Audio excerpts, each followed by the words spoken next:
Hi everyone, good evening. Welcome to today's panel, emceeing with Air Dialogue. Air Dialogue has established in Dublin in 2010 and is a sister charity of Dialogue Society. Our aim is to advance social cohesion by connecting communities. We're focused on a whole range of social issues. Today, we will focus on COVID-19, its social and economic impact.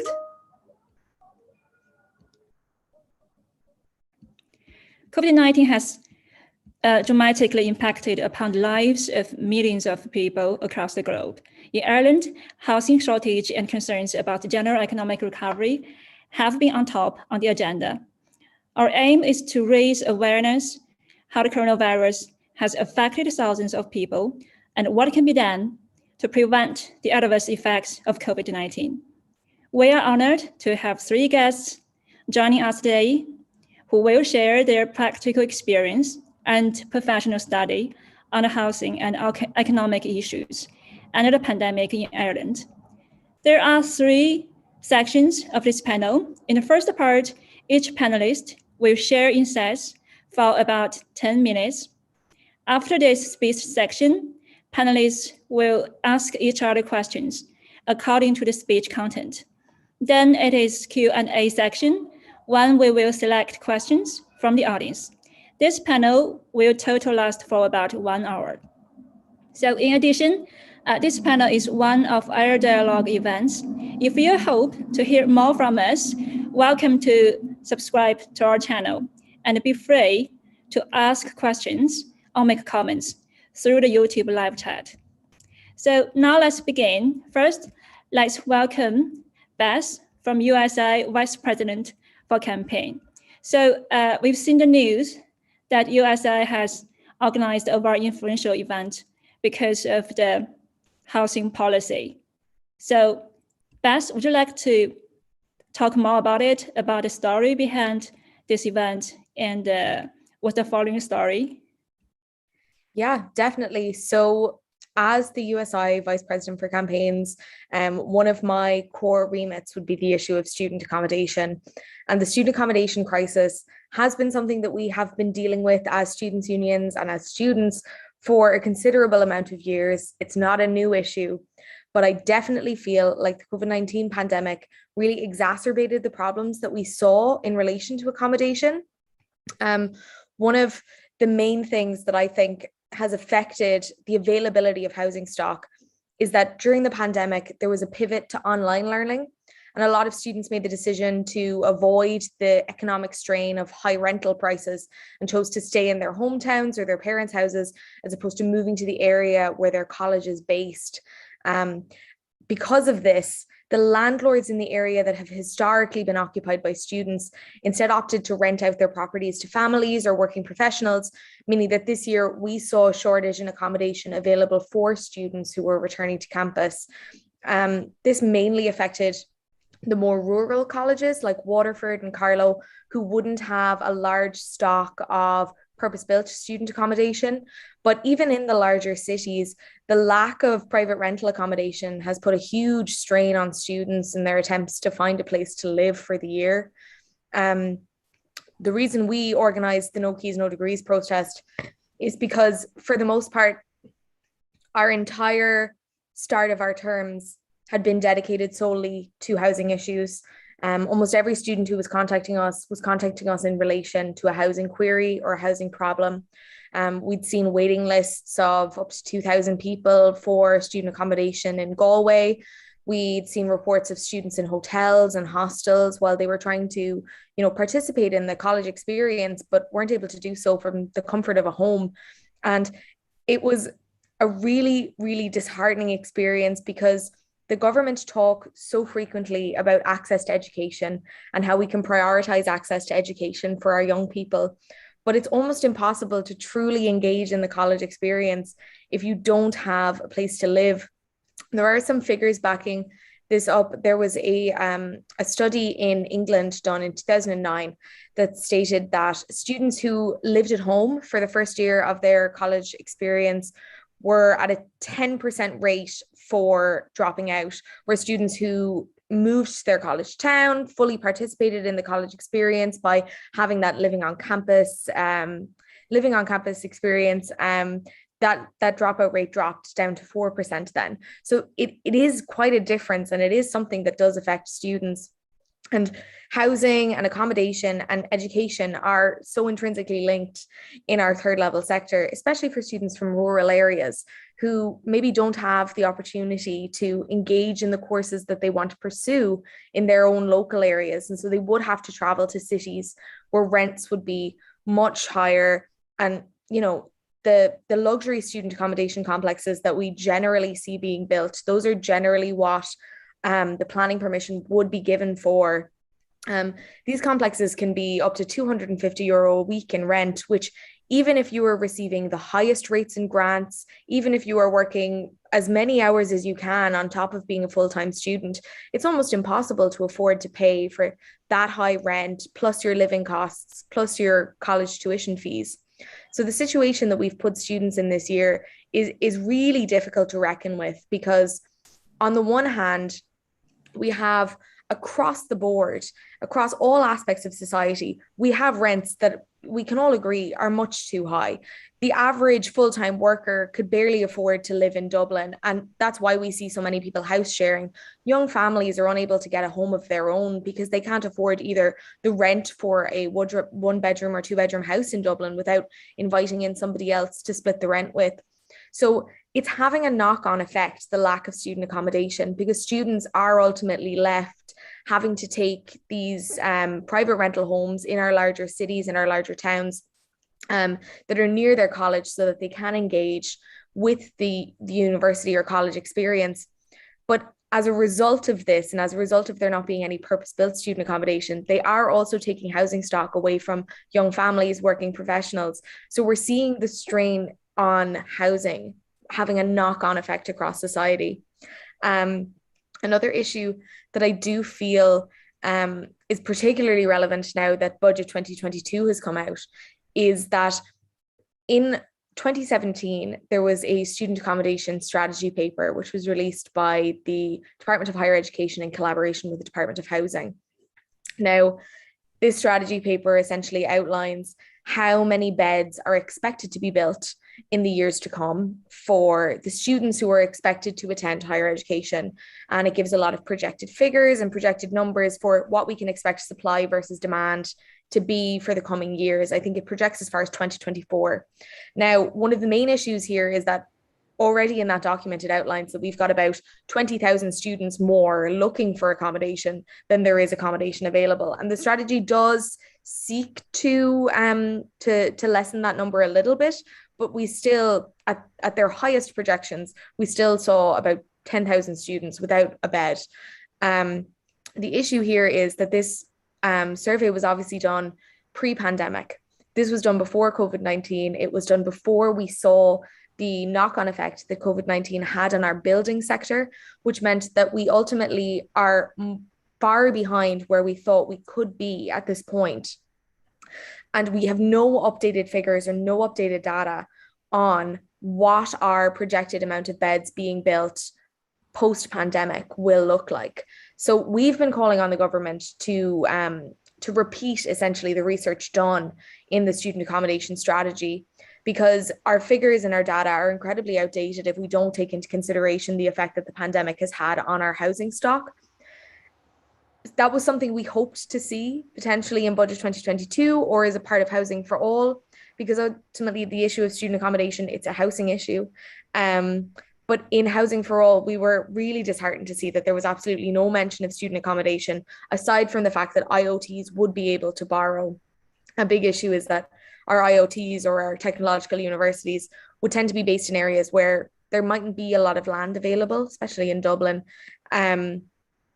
So even with the potential to borrow to build, a lot of our larger city-based higher education institutes wouldn't have the capacity to build, as there's no land available for them to build on.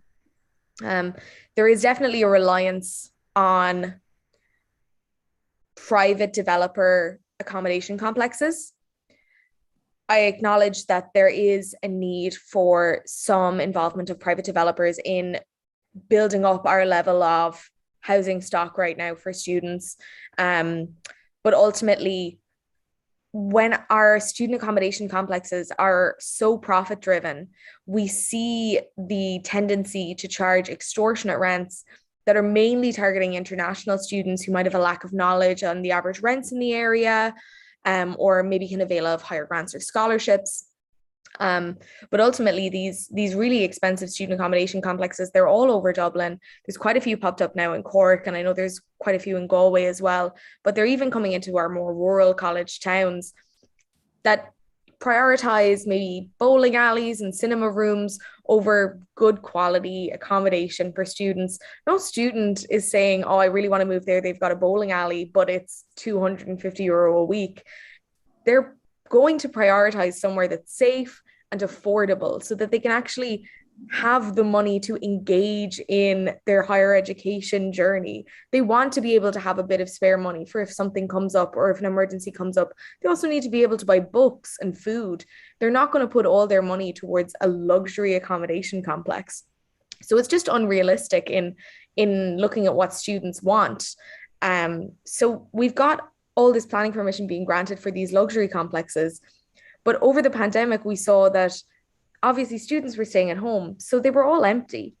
And quite a few of them requested planning permission to be converted from student accommodation complexes into tourist accommodation complexes or just residential accommodation, like co-living essentially. And this was a worry when we saw these luxury student accommodation complexes popping up, because ultimately, if they cannot house students, we feared that in an effort to continue making money, they would look to house others and they would look to other means of making a profit. And that is ultimately what has happened. What we would like to see happen is for legislation to be brought in that would ban the conversion of student accommodation complexes into tourist accommodation complexes, because then perhaps the market would dictate that these complexes are too expensive and they do need to drop their prices because they do have empty beds every year. But instead, we've seen the government issue a circular from the Department of Housing, which merely asks for local councillors to not convert our student accommodation complexes into tourist accommodation complexes.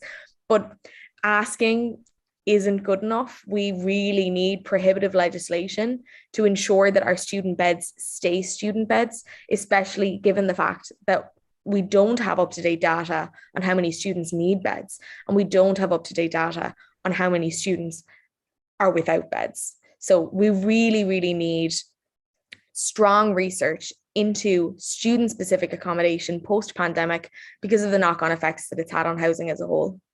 So yeah, I'm happy to move on to the next speaker, but if anyone has any questions, I'm very happy to take them. Okay, cool. Thank you, Beth. Thank you very much. So housing is really a big issue for students. So, well, in Dublin, it could be very expensive, especially if you want to live in the city center, around the school there. So, people are really concerned about the policies, about what the government would do to, approach this long-term problem. And also, we've heard the big project, the House for All, which is a nationwide project. So regarding housing policy, so we have Lorcan, the senior lecturer at TU Dublin. He's the housing policy analyst. So Lorcan, would you like to share something with us? Well, thank you very much. And thanks for inviting me as well.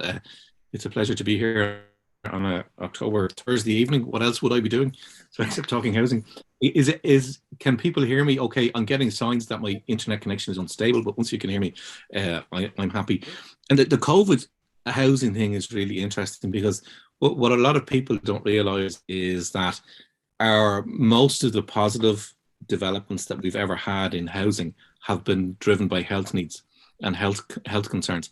The house that I'm sitting in at the moment was designed by a man called Herbert Sims, who was Dublin Corporation architect from the 20s to the 1940s, mid-40s, when he killed himself due to the pressures of the job. But these houses here where I live were built to take people out of tenements in Dublin city centre, where they were, contracting TB, where you were getting measles, where there was in Henrietta Street near where I worked, there was, 117 people in one building, 17 families, etc., etc. And at the time, even though I'm only 2.5 kilometers from O'Connell Street, it felt like to these people that they were moving somewhere down to the countryside. And now, of course, it's quite close to the city centre. So a lot of developments in housing around ventilation, around sewage, clean water, were driven by health needs. If you look at some of the apartment blocks from the 1930s in the city centre, those nice red brick ones with the small balconies, the balconies were the width of a single bed mattress. So, 3.5 foot wide, 3 foot wide, so that people who had TB during the summer months could sleep outside and get fresh air, and not, because TB is another one of those airborne diseases that they're not spreading airborne, that they get fresh air and also that they don't spread it. So housing and health has always been really, really well connected. I think what COVID has done in terms of housing nowadays is made us reevaluate the way we live and where we live. And I remember 3, 4, 5, 6 months into the COVID last year, people talking to me about being in apartment blocks, not just in Dublin, but also in Belgium and other places, with no balconies, for example. So they had no access to, so they were locked in their apartments, but they had no access to private open space. They didn't have 2 doors they could open out, or 1 door, open out onto a balcony and go out and just breathe in air and get mental space and go back in. So people also thought about things like renting, whether they want to be renting when they're trapped or locked in an apartment with 4 or 5 other people, everybody working from home, everybody sucking up the broadband at home, nobody washing up the dishes, and then suddenly there's disputes and there's issues going on, and people began to reevaluate how we live and where we live and what kind of place we want to live in. And so you see then the beginnings of working from home, and working from home has kind of snowballed, and you see places like Clare now, house prices are going up 17% as people come back from Dublin and buy houses down there. Now 17% coming from a low base, but still what they're seeing in places like Clare are a lot of people coming back, in Cavan and Louth, coming back from the large cities, who will have an opportunity to rent from home. And they're putting their quality of life ahead of, I suppose, living in a city. And they're thinking, well, I could have a big house, or a bigger house that I own, with plenty of fresh air, and it doesn't have to be a big one-off house, rather than have a small apartment that I rent in the city centre. So people are starting to make choices. It's still very early days. Journalists keep asking me, what about COVID and the impact of COVID? And I give them all this stuff, but the reality is it's still we're not even 2 years into this yet. But I do think it has made people think about how we live, and it has brought up some things to the surface that perhaps we didn't expect was going to happen. And we'll get to the student housing now in a second, because that's one of them. One of the things that we don't do when we come to housing, and it's very much related to health, is we don't think holistically about it. And this I was thinking this last year, and I was sitting downstairs at the kitchen table one Sunday, and I was getting annoyed at how the housing debate is dominated by economists and dominated by money. And it is really annoying. It's frustrating for someone like me, who understands a bit more about housing than most economists, or nearly every economist, as far as I can see, that we don't touch on things like the relationship between housing and equality. We never talk about housing equality. You never hear talk about housing and minorities. You don't hear talk about housing and access to justice, equal rights. The big one that you never hear, I've never heard a housing minister talk about housing and gender. And gender and housing are so related. It would take us an hour, just some like me spieling away here about housing and gender, how they're related. But they're intricately related, and you never hear anybody talk about that. All you hear talk about is viability and money and returns and yields. So if I can plug my new book coming out in January, and each chapter in the book is about minorities and equal rights and land and justice and gender and all that kind of stuff, because we don't take this holistic view. We're fascinated by money. And I think one of the problems with policy over the years is that it has been put money front and center. It has put the private sector front and center, which is all about money. And there's no problem putting money front and center, but it's very important how you spend that money. And when you put the private sector and private sector money front and center, then the money gets spent in a different way than it would if the state was spending it, because there are middlemen, and there's a middleman in there. The economists dominating the debate has led directly, I would say, to the student housing crisis that we see at the moment. Economists gave all sorts of information to the Department of Housing not that many years ago about the number of students coming down the tracks and the fact that we need professional student accommodation, purpose-built student accommodation, and kind of basing it on spreadsheets and not understanding the culture of how Irish students live and where they live, suburbia, on bus routes, etc. It's a lot less of them kind of go away for first year here than they do in the UK. And it was interesting to hear Beth's stats there about the dropout rates. And I know, because I went to university in the UK, how traditional it is to hit 17 or 18 and just go from London to Manchester or Sheffield or wherever you're going, or Sheffield to London or whatever it is. And they have a much more culture, practice and tradition of student accommodation there than we have here. So it was never going to work if you had the private sector in building student accommodation at 11 and 1,200 euro a month. That was really obvious from the start. But the Department of Housing felt that, you know, the private sector are the only people who can do this properly, and we'll get them in. And now we see it's the same with all the rental accommodation. And now we see that these guys have so much money that it's easier and better for them to leave the properties empty in the middle of a housing crisis than to house than to drop the rents and you know, perform as a market apparently should form. So our strategies around housing on the rental side and on the student housing side have been based on the private sector, and the private sector is running rings around the public sector, if I can phrase it like that. We see that in the build to rent sector as well. So many apartments left empty during the COVID crisis last year, rather than reduce the rent and get people into them. So this fascination with money has led to a whole series of things. And one of the things it's led to is an erosion of democracy. And the reason is this: the money people, the people with the money, these large companies, and they tend to be pension funds, Canadian and Wall Street money, really, when you trace back, and even the trendy student accommodation names, and I won't name any one in particular, but you know, if you scratch the surface of the trendy student accommodation, and you're going back to Wall Street money, and basically you're going to one company who goes to another company, and it's back to New York. So it's all, you know, overseas money driving this. And they're very good, and they're very good at lobbying. And what you find with the lobbying is they say, well, we can't do what you want us to do, government, because it's not viable. So therefore reduce the standards, and then suddenly it'll be profitable and we'll all come in. And one of the problems for the government is that public participation has been, you know, a key part of our planning system for years. That irritates overseas money, the fact that the public can come in and participate in the planning system. And I have loads of quotes from developers to say, and I'm quoting directly here, the fact that Joe Public, i.e. you and me, have as much right, say, in the planning system as the developer, is democracy gone too far. That's a direct quote from a developer. So they don't like this. So in response, then the department starts to erode democratic processes, erode opportunities for public participation, and we see that with the strategic housing development stuff. So housing and the use of money and the fascination with money has led to a whole load of knock-on effects that we never predicted, that we never thought would happen. Well, not that we never thought would happen. I'm on record as saying the student housing stuff was wrong from the start, because it was just going to be too expensive. If the universities have been allowed or are allowed to borrow now to develop them, they're still going to come in at 700 or 800 euro a month. It's not going to be the 400 euro a month that we find in Belgium and the UK and things like that. So the housing stuff, just to wrap up there, the COVID thing, I think, has made us reevaluate our housing. It's also revealed some serious cracks in our policies and the way we approach things. I think the housing for all is not going to change that. I think it's based on the same kind of fascination with money as the previous plan was. It's interesting that it's a Fianna Fáil government, and Fianna Fáil, not to be political about it at all, but Fianna Fáil are getting hammered in urban areas, and urban areas, of course, are where the housing problems are greatest. And they don't seem to be able to do what Fianna Fáil used to do over the years, which is get back and actually, like, we've tried everything at this stage except build houses. And that's the kind of thing that we should be back doing, because all the major parties over the years have built over 300,000 houses.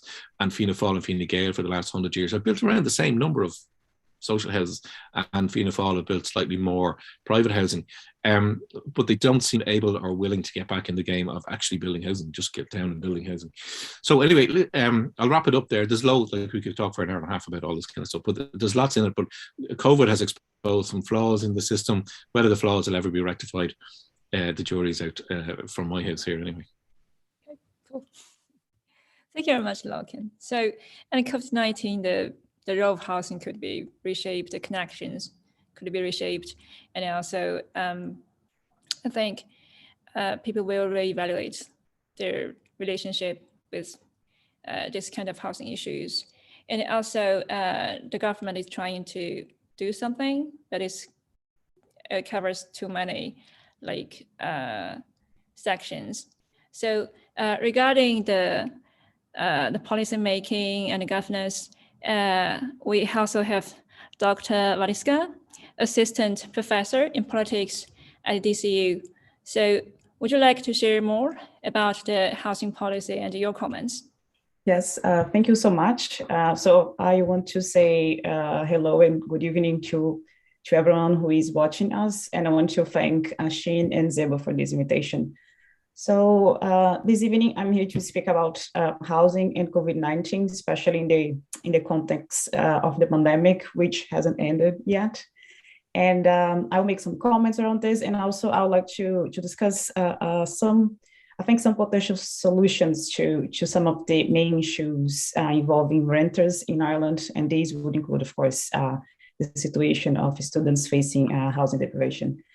So as Lorcan has highlighted very well, so when the pandemic started, its effects, they were felt in different ways across different housing systems. And there was hardly any aspect of housing that was not affected. So, and that was interesting to see how housing was back in the conversation, especially housing as part of a public health response, especially in countries where they had several or serious health restrictions because of the pandemic. So here in Ireland, of course, we are in the middle of housing crisis. This crisis is not new. It started about 2014. And since then, things that have just became more complex, more complicated, even though we had new policies, new pieces of legislation. But then, and then when we look at this housing crisis, we have three main trends. So for example, the first one is that Ireland, and especially Dublin, is the hotspot for housing, especially because jobs, they're concentrated here.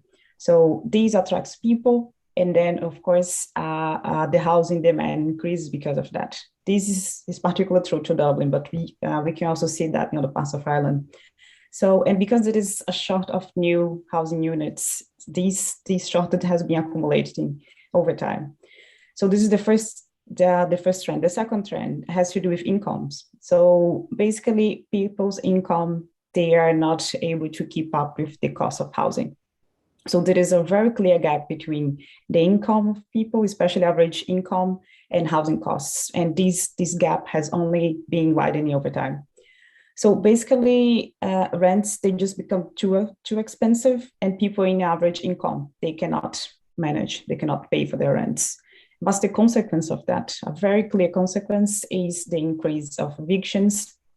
And there is also a connection there between evictions and homelessness. So I will speak more about this in a second. So the third trend that I can identify is the role of the house providers. So there is a very different way that the state and the private sector, they understand the value of a home. So we can say that historically, it is the state that is the provider, is the entity that that has offered housing to citizens based on the need for a housing. But for the private sector, the value of houses is very different. They don't share the same type of belief. So for this sector, housing is a service, is something that is a product that can only generate profit and dividends. So basically here it's this idea of housing financialization, where housing is a commodity.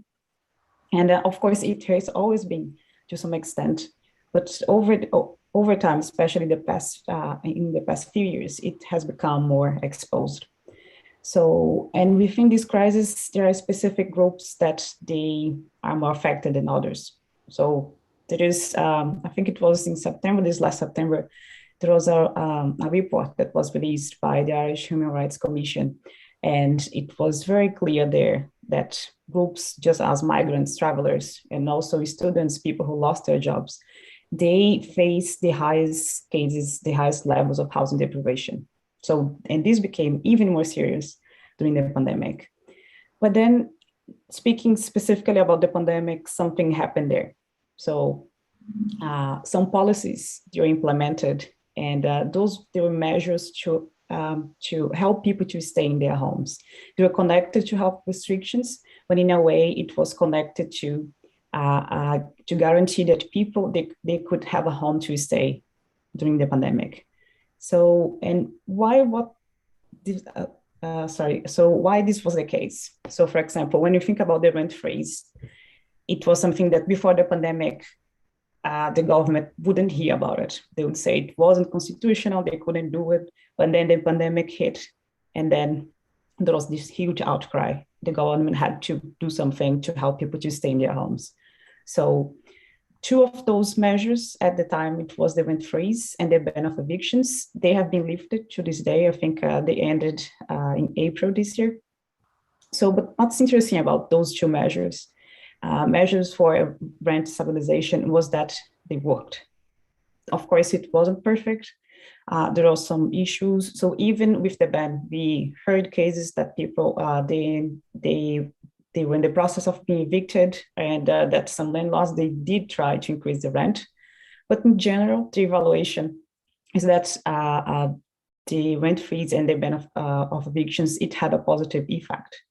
So when we think about the solutions, I would like to focus on those two, because the two speakers already said that the Housing for All didn't focus on renters. Maybe there is something else there, but it did not do anything specific about renters and the challenge they have been facing. So even though, and it was a surprise for me to see that there was nothing there for renters, because when we look at the data, and this is data from research done by Focus Ireland, and they found that when they look at the people that they become homeless, 70% of those people, they came from the private sector. So there is something happening there in the private sector that is strongly connected to homeless figures. So it was a surprise to me when I saw that renters didn't have much attention in the new plan or even in the recent budget. So, and one of the way that solutions they should be provided, or they could be provided to renters, is to guarantee security of tenure. And that's why I argue that ban of evictions and rent freeze could help with that. But then when we look more specifically about rent freeze, we already have the RPZ, the rental pressure zones. And in a way, they do work. They are kind of effective, but not that much. So for example, when we look at the data in RPZ regions, what we find is that where this measure is implemented, rent increase, but in a is lower pace when compared to regions where this index is not applied. So basically, it kind of delays the rate increase, but eventually it's still going to increase. So we can say that the RPZ as a stabilization mechanism is not being effective. So something stronger is needed. In July this year, the way that this increase is calculated, it has changed. It's now connected to the index of consumer prices. So, and this is in an attempt to try to calibrate the rent values.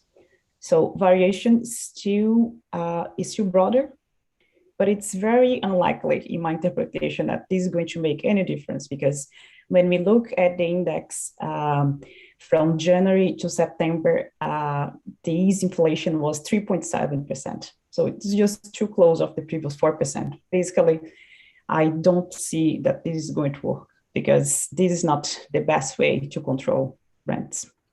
So, but what would be a good solution? Well, of course, I wouldn't have the perfect solution for this, but something that I believe that would work is that we keep this rent freeze in a temporary basis. So the idea is that a rent freeze would be connected to long-term policies that they are able to increase housing delivery, and especially houses that are that they can be affordable, because this is another type of challenge. Even though houses that are being built, they have been built in a very slow pace, but even if they are being built, they are just too expensive and they are not accessible to people, or for people who want to buy them, and for both, and for people who just need to rent a house. So rent freeze is not a valid long-term solution, but it's an immediate relief that could be very helpful. So, and the other measure, which is the ban of evictions, I think in a similar way to the rent increase. It was implemented during the pandemic, and it was aligned to the health restrictions. Again, it was successful, and it was a measure to improve the security of tenure, but then it would give the renters not just a better or some kind of additional sense of security. It had also a positive impact in the reduction of homeless figures. Why do I say this? It's very hard to have the data to make this connection, but then as soon as the rent freeze and the ban of evictions, they were lifted, the homeless numbers, they started to increase again. So any kind of policy that is going to be implemented to support renters, it has to be implemented in connection to a medium-term and a long-term housing policy. So this could be a type of relief to citizens, and this could be very helpful.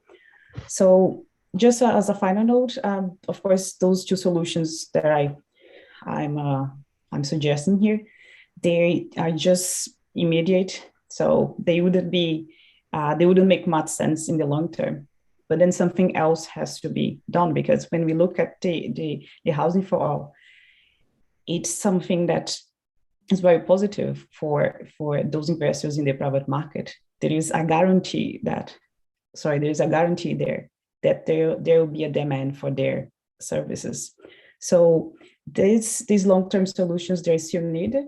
They should include more funding for housing that is truly affordable, and the state should have a strong role in the provision of housing.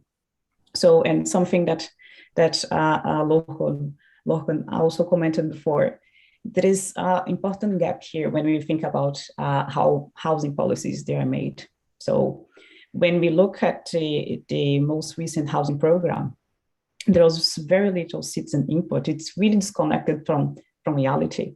So, and we only can have public policy that's truly effective if citizens, they can have a say on those policies. So it's something that, in a way, even if our legislation allowed that to happen, this is not exactly what we see. People, they have very little input. And I think most people don't even understand how they could participate in this process. This is something that I'd like to see changing in the future.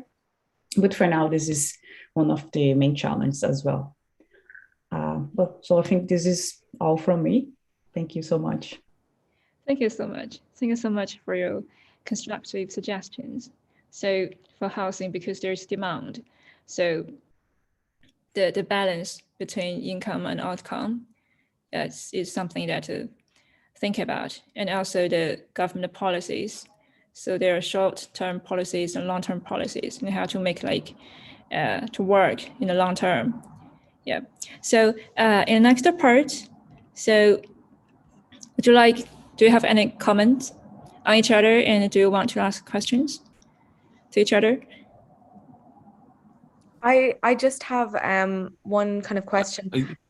In Ireland, there tends to be a prioritization of owning a home versus renting, and it's something that we don't see a lot in Europe. In Europe, people tend to rent for long periods of time as opposed to having the ultimate end goal of buying a home.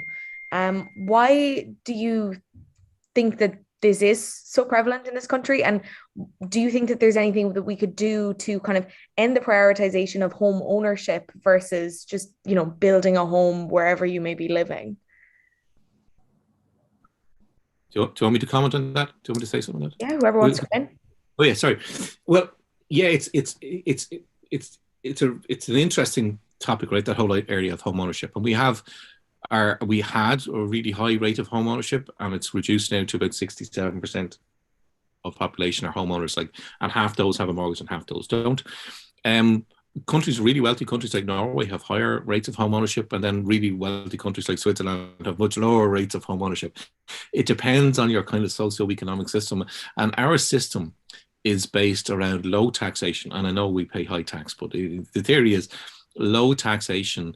But we will help you. It's called asset-based welfare. So we will help you get an asset, and that the value of that asset is going to see you through life and retirement. And the asset in the Irish case is the house.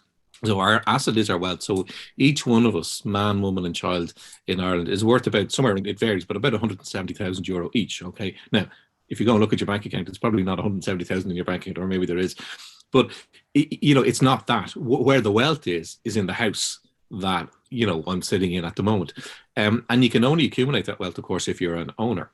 And that wealth is what we pass on then to your children, and they pass on to their kids, or we use that wealth to help them access home ownership themselves by, releasing some equity and giving them 20,000 as a deposit for a house, all that kind of stuff. And that's the problem with home ownership. It perpetuates inequality, because if your parents weren't a homeowner, the chances of them being able to release equity in the house to give you a little deposit or help for a deposit is gone. And the other thing, of course, it perpetuates is we're constantly, and I am as bad as everybody else, and I should know better, I'm looking at the house prices in the street that I live in and seeing what's happened to them. And, last year we had the first house in where I live in Cabra, and the first house down the road here went for over $500,000. And we were all going, yay, let's have a drink and get the champagne. And then you're going, what am I doing? This is wrong. So it perpetuates that idea that at the same time as we want access for housing and for kids and young generations, we also, in the back of our heads, like to see prices rise because it's our wealth. It's what we're going to sell up and move to Spain to live in our retirement, or it's what we're going to, leave in our kids in the will and all that kind of stuff. So we've got that kind of mad system. To move to a system where, like in Switzerland, where you could, rent forever, there's a lot of things that need to happen. As Valesca said, their security of tenure is a big one. It's a huge one. But also, what they do in places like Switzerland is they will tax the homeowner like me, to balance out the renter. So they make home owning almost unattractive, so that they balance out the desire for home ownership versus renting. And those countries don't have, the house isn't your wealth. Your wealth is gained via other things, mostly through savings or investments and things like that. So the system of home ownership, whether it would be such a sea change, Beth, the things that we would have to do would be so significant and need such a backlash. What we could do is temper it slightly, for sure. But, in the last few years, particularly when Owen Murphy was minister, he was saying, we need to get ready to rent forever. And I don't know whether he wasn't thinking straight or not, but I can imagine lots of people going, hang on a second, that's my wealth. And you're telling me that I got to go and pay to some corporate landlord somewhere forever. And if they want to get rid of me, they can get rid of me pretty easily in Ireland. That just isn't going to happen. But on the back of all that kind of ideology, they brought in all these big build-to-rent funds, thinking that we're all going to rent forever. So I think the chances of that happening in the Irish context are generations away. Sorry, I went on a wee bit there. Yeah.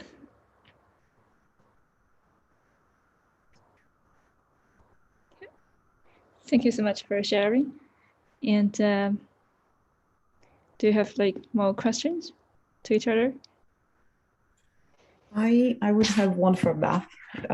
For Beth. I was just thinking that I think because housing has become just a huge issue for students. I think the role of the UCI has changed over time. So now you have to focus on housing, aside for everything else that involves students, like fees and other issues. So can you comment on your experience as a student organizer, kind of as someone that represents the students, in terms of how housing became just a big issue, and how the USI has had to change because of that? Yeah, I mean, generally, we would always have some element of housing campaign, renters' rights campaign, knowing your rights before you sign a contract. We used to give out rent books to students because landlords were so unwilling to give them to students so that they would have those records. So we have always had that quite strong focus on housing.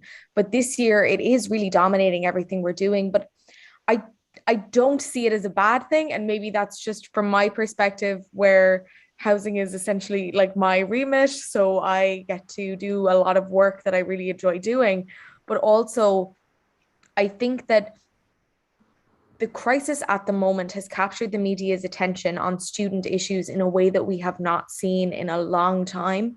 And I think that that gives us a very good jumping off point for student activism moving forward. Usually people talk about the student accommodation crisis every year in September. They say rents are too high, there's not enough houses, and then it stops 2 weeks afterwards and they're back to lambasting students as, you know, drunkards in the street. And we get that level of stigmatization coming straight off the bat when weeks previous they were, you know, incredibly sorry for us and wished we had homes.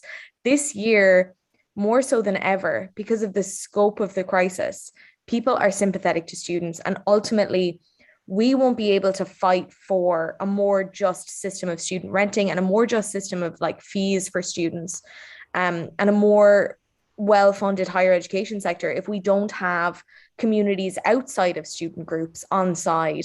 And this year, because of this, the amount of absolute horror stories coming out, and it is absolutely disgusting to see, but people are listening finally, and it has allowed us to capture the attention and to put the attention back on students, whereas previously people's patience would have worn quite thin with student issues early on in the year.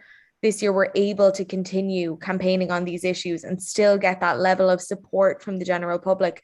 And I think it is also because everyone is sick of the rents we're paying. It's not just a student issue anymore, high rents and a lack of accommodation. It's across the board. It's young professionals, it's families. So everyone is sympathetic to that because everyone is facing the same problems, and it's allowing us to really platform student issues and to fight for better for students. So there is an upside to all the negativity.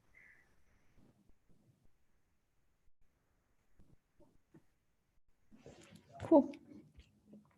Perfect. So at this part, we can move on to the next section. So we're going to pick up some questions from the audience. So some question for Lorcan. So there are two. So the first one is about, have you noticed any patterns on how the housing and the renting has changed in Ireland since COVID? So would you like to share your perceptions? Yeah, really good question. It's still very early days, and this, I think this pandemic is pandemics on average last about 2 years, and we're not 2 years into it, and I think there's probably a little bit more to go in it. The trend, what I've noticed in trends is people saying, I've had enough for this renting. And I've had enough, paying money to a landlord. I've had enough with rules where I can't put a picture up, I can't have a pet, where rents are going up. And as Valesca pointed out, the gap between the rent that I'm asking and the money I'm earning is increasing. And if I moved somewhere else, and they usually move to somewhere that they have a family connection to, it wouldn't be much good in my case because I'm only down the road, but they move somewhere where they can access cheaper accommodation and own it. Is the big one. That's definitely the beginning of a trend, I think, or a small trend. You read the stories in the paper and it sounds like everybody's doing it. Everybody isn't doing it, but without a doubt there is a cohort who are choosing to leave the city and do something else. And if we legislate for working from home, particularly in the public sector, I think that will encourage people without a doubt. Now, there are lots of other issues I think people haven't considered about the negatives about working from home, in terms of space, promotion and work, and not being present in the office or in the college or wherever you work.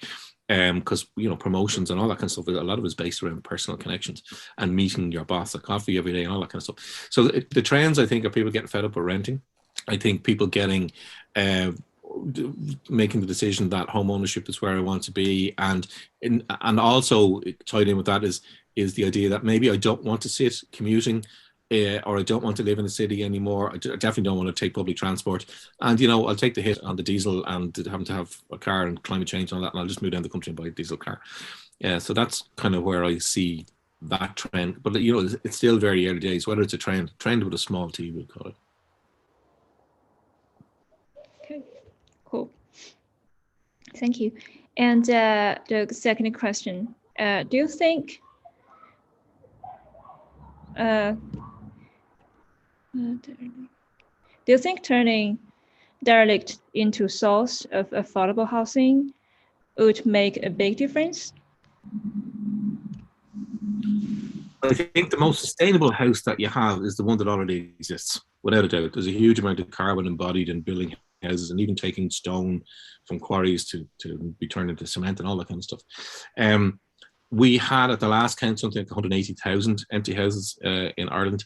Now, we won't say I'm not going to say derelict houses because it's a slightly different thing. Derelict houses means basically uninhabitable, but we do have a huge amount of vacant housing. A lot of the vacancy is in wealthy areas, believe it or not, where houses are being bought to park money and then people not living in them. It's called buy to leave, if you want to look it up. So some of the wealthiest areas in Dublin have the highest vacancy rates. So it's not all in poor areas. I think there's a huge amount, particularly outside the major cities. I think in rural towns, there's a huge potential source of untapped housing there that doesn't take much to turn it into decent housing for families or single people or whatever, it doesn't matter. I think there are barriers there and obstacles there. All the solutions in terms of planning permission, disability access, certification of fire starts, all the solutions have been given to the government over the last 3 or 4 years. And I know because I was involved with one of them around, living over the shop and conversion of properties over the shop. Dublin City alone has potential for 4,000 apartments above the shop in Dublin City. And instead, like we have families living in hotels and we have tourists living in apartments. That's all wrong, whereas above the shop has huge potential and we're not tapping into it. And also in rural towns and villages, they're desolate, they're decimated. And we don't have a proper system of taxation or a proper system of penalization of people who for leaving their properties empty. Some people just do. So yes, I think it's got great potential, but it's not. Even Pascal Donoghue, the finance minister, came out last week or the week before and said it's not going to be his priority because it would take the focus off new builds. I mean, on what planet are you living where you think that very expensive new builds should take priority over existing refurbishment of existing housing? But that's the way, that was his thinking on it. So I hope that kind of answers some of that. Cool. Thank you so much. And so next, I will ask some questions for both Beth. So do you think there's enough incentives for startups that provides affordable accommodation for students?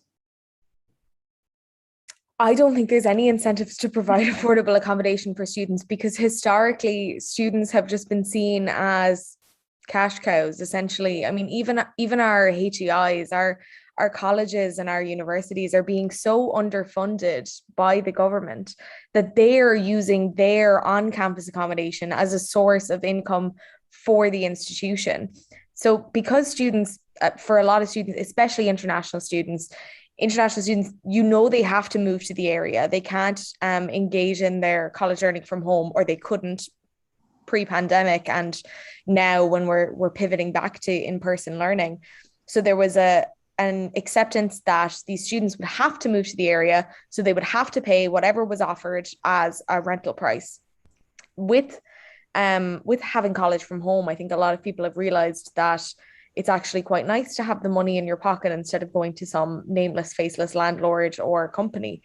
So that I think that is why a lot of students have kind of been putting pressure on their colleges to allow online learning and to facilitate lecture recordings even when we do kind of return back onto campus. But I don't think that there are enough incentives to provide affordable accommodation for students because students are being seen as a source of funding almost for the higher education sector as a whole. And they're being seen as a very attractive revenue source for international developers and for international vulture funds who see us as a quick buck while we partake in our studies, which obviously isn't what we want. And it is why people do tend in Ireland to rely on the private rental market. So, I mean, what we could do to incentivize them, I don't know. It is really hard to see how we could ask people whose core interest is making a profit how to care less about profit. But it's needed. We need the affordable accommodation, because otherwise we are just going to see a huge wave of students choosing to pursue their studies elsewhere, where the rent is cheaper and where the fees are cheaper and where college is not as expensive or the cost of living isn't as high. Because Ireland, I mean, the cost of being a student in Ireland is extortionate. Recent figures put it at about 14 grand a year, and for a 4-year degree, that's impossible to manage if you're pursuing full-time studies. So affordable accommodation needs to be prioritized, but how we can do that without like proper legislation or government offering grants to HEIs, I'm not sure. Yeah. So the second question. So as you know, students are struggling struggling to find accommodation. So, well, at this stage, do you have like any suggestion for them what they could do? Yeah, so I mean, I'm always going to be a big advocate of students' unions. The SUs on campus are probably the most well-equipped to deal with student housing concerns. Some colleges will have a specific accommodation department that deals with primarily the college-owned accommodation, and so there will still be waiting lists for the college-owned accommodations and the private accommodation sectors. But your students' union will be the most likely to have an idea of if a landlord has got a room available in the area, or if they know someone who's moved out recently and there's a room availability there. So I would definitely recommend getting in contact with your local students' union, because I mean, having worked in a local students' union last year, I know that a lot of our time was dealing with accommodation concerns, and that was last year when people weren't particularly moving to college. So I definitely think that there's a lot of connections within an SU, and they'd be really great people to talk to about it. Yeah, sure. And so there's some questions for Valesca. So do you think the government's efforts to provide housing and reduce the number of evictions will continue post-pandemic? Well, I think the most straight response to this is that probably not, because as soon as the health restrictions were lifted, especially I think at the level 5 restrictions, it was in April, so the ban of eviction was just suspended. So it doesn't look like this is going to return, or at least this is not something that we have heard anything about it. It doesn't mean that this is not necessary, because as I was arguing my presentation, that was effective. That was something that helped people to stay in their homes. Of course, there was a specific context where this type of legislation was approved. It was in the middle of a pandemic. There was an emergency, but that was something that, yes, it's effective. So why not extend this a little bit, or at least create some kind of criteria that families that they could apply for this kind of thing. So, but I think the current administration is too afraid of do something that might reduce the profits of landlords. So there is a serious issue of where the power to make decisions is connected in this. So this is something that I'm very confident that will make a strong difference. I have seen housing charities advocating something similar, both for the ban of evictions, or at least some kind of rent control that actually can control the prices, because what we have established so far hasn't been enough. But it doesn't mean that we have run out of options. So the rent freeze, for example, could be brought back again. So I don't think this is impossible. It's something that would be effective, not as a long term, as I said, maybe as a short term policy, but to respond to the question, it doesn't look like this is going to happen. Cool. So about the policy, do you think these incomplete temporary rent stabilization strategies would last? And if not long, what could be done to make fundamental improvements? Well, I think this is an issue of increasing housing provision, and especially not let the private sector being the main provider. Because if the private sector is involved in that, it's because they're there for the profit. So, for example, something that we have seen is that the private sector is very involved in the delivery of social housing.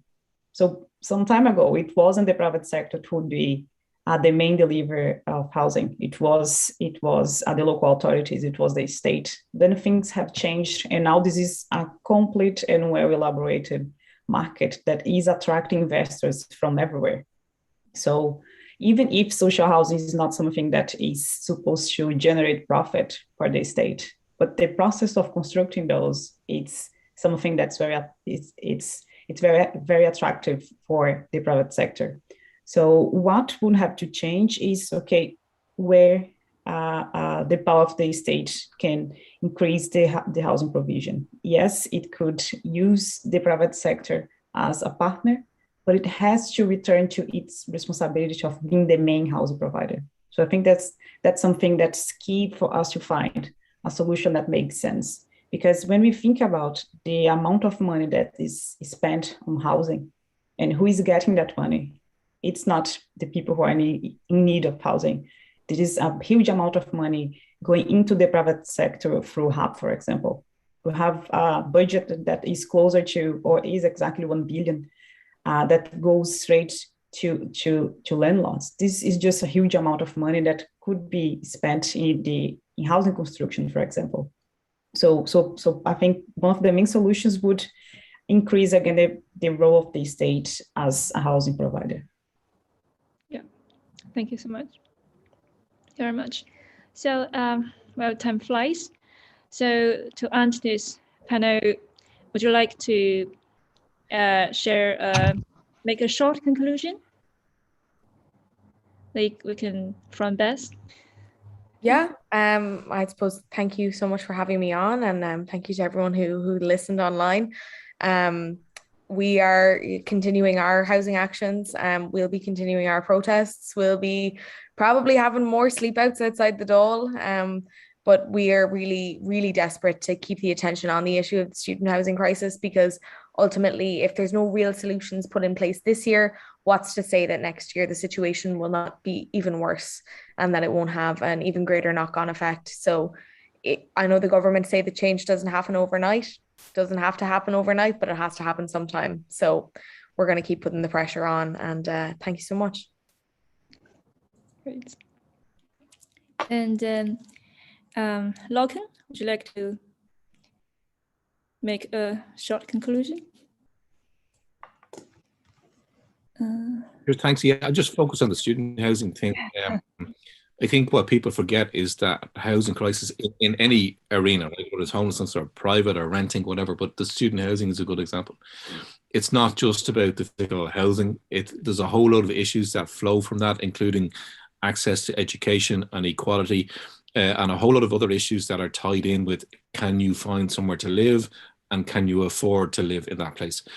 So it's not just as simple, and I would never let it get brushed off with it. It's only an issue of increasing supply. It's much more complicated than increasing supply, but we have to have regard for all the other issues that flow out of inadequate housing or unaffordable housing, and I think they get neglected. So I wish Beth and the students all the best with their protest, and long may they continue until people realise that housing is much more complex than just a physical building. There's a whole lot of other things that go around with it. And also, thanks to you guys for inviting me along this evening.